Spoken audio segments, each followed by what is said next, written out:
بسم اللہ الرحمن الرحیم۔ الحمد للہ رب العالمین والصلاة والسلام علی سید المرسلین و خاتم النبیین، اما بعد۔ صحیح بخاری باب کتاب الجمعہ، حدیث نمبر 910، اردو ترجمہ۔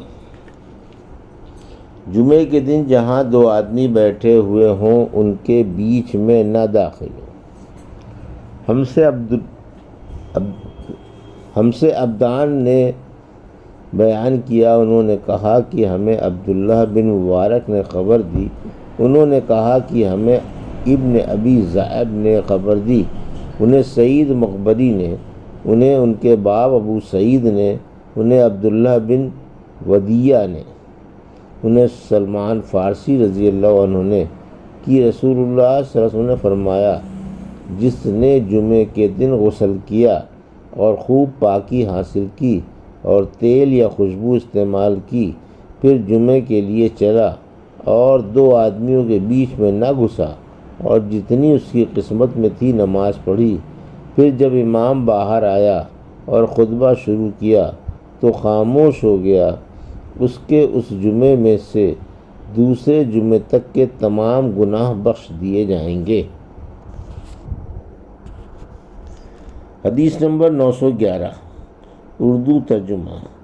جمعے کے دن کسی مسلمان بھائی کو اس کی جگہ سے اٹھا کر خود وہاں نہ بیٹھے۔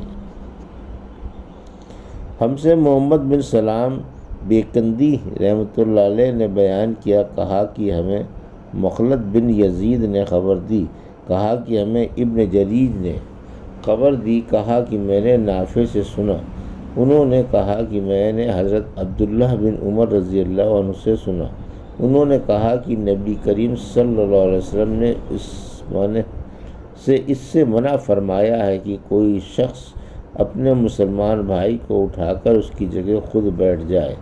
میں نے نافع سے پوچھا کہ کیا یہ جمعے کے لیے ہے؟ تو انہوں نے جواب دیا کہ جمعہ اور غیر جمعہ سب کے لیے یہی حکم ہے۔ حدیث نمبر 912، اردو ترجمہ۔ جمعے کے دن اذان کا بیان۔ ہم سے آدم نے بیان کیا، انہوں نے کہا کہ ہم سے ابن ابی ذئب نے زہری کے واسطے سے بیان کیا، ان سے صائب بن یزید نے، کہ نبی کریم صلی اللہ علیہ وسلم اور حضرت ابو بکر رضی اللہ عنہ اور حضرت عمر رضی اللہ عنہ کے زمانے میں جمعے کی پہلی اذان اس وقت دی جاتی تھی جب امام ممبر پر خطبے کے لیے بیٹھے، لیکن حضرت عثمان رضی اللہ عنہ کے زمانے میں جب مسلمانوں کی کثرت ہو گئی تو وہ مقام زوراء سے ایک اور اذان دلوانے لگے۔ ابو عبداللہ امام بخاری رحمۃ اللہ علیہ فرماتے ہیں کہ زوراء مدینے کے بازار میں ایک جگہ ہے۔ حدیث نمبر 913، اردو ترجمہ۔ جمعے کے لیے ایک مؤذن مقرر کرنا۔ ہم سے ابو نعیم فضل بن دکین نے بیان کیا، انہوں نے کہا کہ ہم سے عبدالعزیز بن ابو سلمہ ماجسون نے بیان کیا، انہوں نے کہا کہ ہم سے زہری نے بیان کیا، ان سے صائب بن یزید نے، کہ جمعے میں تیسری اذان حضرت عثمان بن عفان رضی اللہ عنہ نے بڑھائی، جبکہ مدینے میں لوگ زیادہ ہو گئے تھے، جبکہ نبی کریم صلی اللہ علیہ وسلم کے ایک ہی مؤذن تھے۔ آپ صلی اللہ علیہ وسلم کے دور میں جمعے کی اذان اس وقت دی جاتی جب امام ممبر پر بیٹھتا۔ حدیث نمبر 914، امام ممبر پر بیٹھے بیٹھے اذان سن کر اس کا جواب دے۔ ہم سے محمد بن مقاتل نے بیان کیا، انہوں نے کہا کہ ہمیں عبداللہ بن مبارک نے خبر دی، انہوں نے کہا کہ ہمیں ابو بکر بن عثمان بن سہل بن حنیف نے خبر دی، انہوں نے ابو امامہ بن سہل بن حنیف نے، انہوں نے کہا میں نے معاویہ بن ابی سفیان کو دیکھا، آپ ممبر پر بیٹھے، مؤذن نے اذان دی، اللہ اکبر اللہ اکبر، معاویہ رضی اللہ عنہ نے جواب دیا، اللہ اکبر اللہ اکبر، مؤذن نے کہا اشہد ان لا الہ الا اللہ، نے جواب دیا وانا اور میں بھی توحید کی گواہی دیتا ہوں۔ مؤذن نے کہا اشہد ان محمد رسول اللہ۔ معاویہ نے جواب دیا وانا، اور میں بھی محمد صلی اللہ علیہ وسلم کی رسالت کی گواہی دیتا ہوں۔ جب مؤذن اذان کہہ چکا تو آپ نے کہا حاضرین، میں نے رسول اللہ صلی اللہ علیہ وسلم سے سنا، اسی جگہ یعنی منبر پر آپ بیٹھے تھے، مؤذن نے اذان دی تو آپ یہی فرما رہے تھے جو تم نے مجھ کو کہتے سنا۔ حدیث نمبر 915 اردو ترجمہ۔ جمعے کی اذان ختم ہونے تک امام منبر پر بیٹھا رہے۔ ہم سے یحییٰ بن بکیر نے بیان کیا، انہوں نے کہا کہ ہم سے لیث بن سعد نے عقیل کے واسطے سے بیان کیا، ان سے ابن شہاب نے کہ صائب بن یزید نے انہیں خبر دی کہ جمعے کی دوسری اذان کا حکم حضرت عثمان بن عفان رضی اللہ عنہ نے اس وقت دیا جب نمازی بہت زیادہ ہو گئے تھے، اور جمعے کے دن اذان اس وقت ہوتی جب امام منبر پر بیٹھا کرتا تھا۔ حدیث نمبر 916 اردو ترجمہ۔ جمعے کی اذان خطبے کے وقت دینا۔ ہم سے محمد بن مقاتل نے بیان کیا، انہوں نے کہا کہ ہمیں عبداللہ بن مبارک نے خبر دی، انہوں نے کہا کہ ہم کو یونس بن یزید نے زہری سے خبر دی، انہوں نے کہا کہ میں نے صائب بن یزید رضی اللہ عنہ سے یہ سنا تھا کہ جمعے کی پہلی اذان رسول اللہ صلی اللہ علیہ وسلم اور حضرت ابوبکر اور حضرت عمر رضی اللہ تعالیٰ عنہ کے زمانے میں اس وقت دی جاتی تھی جب امام منبر پر بیٹھا۔ جب حضرت عثمان بن عفان کا دور آیا اور نمازیوں کی تعداد بڑھ گئی تو آپ نے جمعے کے دن ایک تیسری اذان کا حکم دیا۔ یہ اذان مقام زورا پر دی گئی اور بعد میں یہی دستور قائم رہا۔ حدیث نمبر 917 اردو ترجمہ۔ باب خطبہ منبر پر پڑھنا۔ اور حضرت انس رضی اللہ عنہ نے کہا کہ نبی کریم صلی اللہ علیہ وسلم نے منبر پر خطبہ پڑھا۔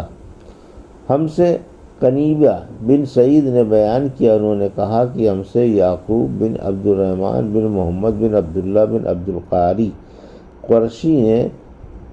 قرشی اسکندرانی نے بیان کیا، انہوں نے کہا کہ ہم سے ابو حازم بن دینار نے بیان کیا کہ کچھ لوگ حضرت سہل بن سعد سعدی رضی اللہ عنہ کے پاس آئے، ان کا آپس میں اس پر اختلاف تھا کہ منبر نبوی علی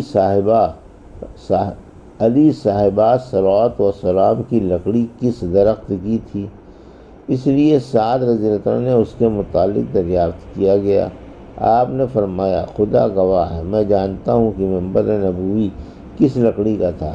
پہلے دن جب وہ رکھا گیا اور سب سے پہلے جب اس پر رسول اللہ صلی اللہ علیہ وسلم بیٹھے تو فلاں عورت کے پاس، جن کا حضرت سعد رضی اللہ عنہ نے نام بھی بتایا تھا، آدمی بھیجا کہ وہ اپنے بڑھئی غلام سے میرے لیے لکڑی جوڑ دینے کے لیے کہیں تاکہ جب مجھے لوگوں سے کچھ کہنا ہو تو اس پر بیٹھا کروں۔ چنانچہ انہوں نے اپنے غلام سے کہا اور وہ غابہ کے جھاؤ کی لکڑی سے اسے بنا کر لایا۔ انصاری خاتون نے اسے رسول اللہ صلی اللہ علیہ وسلم کی خدمت میں بھیج دیا۔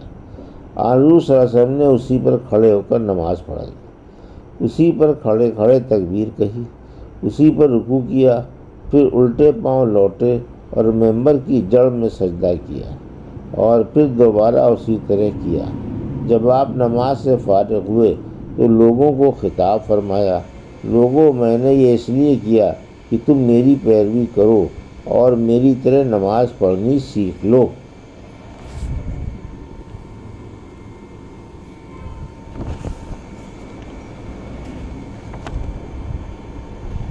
حدیث نمبر 918 اردو ترجمہ۔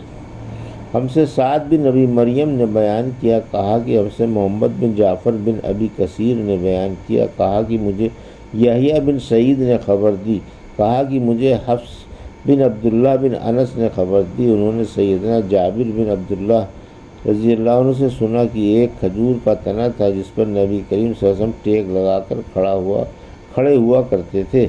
جب آپ کے لیے منبر بن گیا، آپ نے اس تنے پر ٹیک نہیں لگایا تو ہم نے اس سے رونے کی آواز سنی جیسے 10 مہینے کی گابن اونٹنی آواز کرتی ہے۔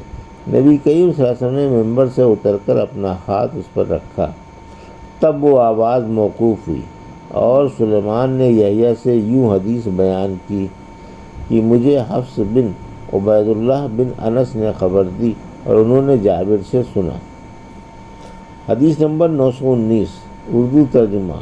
ہم سے آدم بن ابی ایاس نے بیان کیا، انہوں نے کہا کہ ہم سے ابن ابی ذئب نے بیان کیا، ان سے زہری نے، ان سے سالم نے، ان سے ان کے باپ نے فرمایا، میں نے نبی کریم صلی اللہ علیہ وسلم سے سنا، آپ صلی اللہ علیہ وسلم نے ممبر پر خطبہ دیتے ہوئے فرمایا، جو جمعے کے لیے آئے وہ پہلے غسل کر لیا کرے۔ یہ تھی صحیح بخاری باب کتاب الجمعہ کی حدیث نمبر 910 سے 919 کا اردو ترجمہ جو ابھی آپ نے سماعت فرمایا۔ اللہ سے دعا ہے کہ اللہ ہمیں ان حدیثوں کی صحیح سمجھ عطا فرما اور ان پر عمل کرنے کی توفیق عطا فرما، آمین یا رب العالمین۔